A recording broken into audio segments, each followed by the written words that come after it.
சிதம்பரம் கருணாநிதி தலைவர் எமது தலைமுறை கட்சி. சுமந்திரனின் சூத்திரதாரி இன்று நடைபெற்ற இந்த பகிஷ்கரிப்பு அல்லது வேலை நிறுத்தம், மக்களை கடைகளை மூடச் சொன்னது அனைத்திலும் இவர்கள் தோல்வியடைந்து விட்டார்கள். மக்கள் இவர்களை தோல்வியடை செய்து விட்டார்கள். சாணக்கியன் சுமந்திரன் இரண்டு வடக்கில் இருக்கும் தீய சக்திகளால் வடகிழக்கு நாசமாக முயற்சித்துக் கொண்டிருந்தார்கள். இது மிக தெளிவாக நாங்கள் நேற்று மக்களுக்கு தெரிவித்தோம் ஊடகத்தினூடாக. சில ஊடகங்கள் அதை காண்பிக்கவில்லை. காலையில் வந்தார்கள் என்னுடைய ஊடக சந்திப்புக்கு வந்தவர்கள். அதன் பின்பு சுமந்திரனின் 4 மணிக்கு அவர்களுடைய தொலைக்காட்சியில் காண்பிக்கின்றார்கள். ஆனால் நான் பேசியதை போடவில்லை. அது சுமந்திரனின் தொலைக்காட்சியா அல்லது சுமந்திரன் பெற்றுக்கொண்டு செயல்படுகிறார்கள் என்று எங்களுக்கு தெரியவில்லை.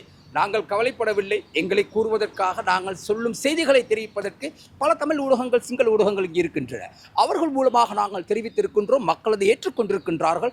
அதன்படி இன்று 160க்கும் மேற்பட்ட நிலையங்கள், கடைகள், பாடசாலைகள் முழுதாக இயங்கியது. அனைத்தும் செயல்படுகின்றது. வடகிழக்கில் எந்த விதமான ஸ்தாபனமும் கிடையாது. எனவே படுதோல்வி அடைந்திருக்கின்றார் சுமந்திரனும் சாணக்கியன். இந்த திட்டங்கள் முறையாக இந்த போராட்டத்தில் தலைமையேற்றிருக்க வேண்டும். கிளிநொச்சி மாவட்ட பாராளுமன்ற உறுப்பினர், தமிழ் தேசிய கூட்டமைப்பின் பழைய பாராளுமன்ற உறுப்பினராக இருக்கும் ஸ்ரீதரன் அவர்கள். ஆனால் அவரை இதற்கு அழைக்கவில்லை. இதன் ரகசியம், இதன் பின்னணி என்ன? அப்படினால் ஸ்ரீதரன் யார்? மக்கள் இதற்காக அவருக்கு வாக்களித்தார்கள். அவருக்கு தான் வாக்களித்தார்கள். சுமந்திரனை தூக்கி எறிந்தார்கள். எனவே சுமந்திரன் தன்னுடைய வளர்ச்சியை கொண்டு வர வேண்டும், மேம்படுத்த வேண்டும் என்ற நிலையோடு செயல்பட்டதால் மேலும் மக்கள் மத்தியிலிருந்து தூக்கி எறியப்படுவார். 5000 வாக்குகள் கூட பெற முடியாத ஒரு சூழ்நிலை சுமந்திரனுக்கு ஏற்படும் வடக்கு. நிச்சயமாக அவ்வாறான நிலையை நாங்கள் எதிர்பார்த்து காத்திருக்கின்றோம். சுமந்திரன் மாகாண சபையிலே தேர்தலிலே போட்டியிடுவாராக இருந்தால் முதலமைச்சர் வேட்பாளராக நானும் வடக்கில் போட்டியிட இருக்கின்றேன்.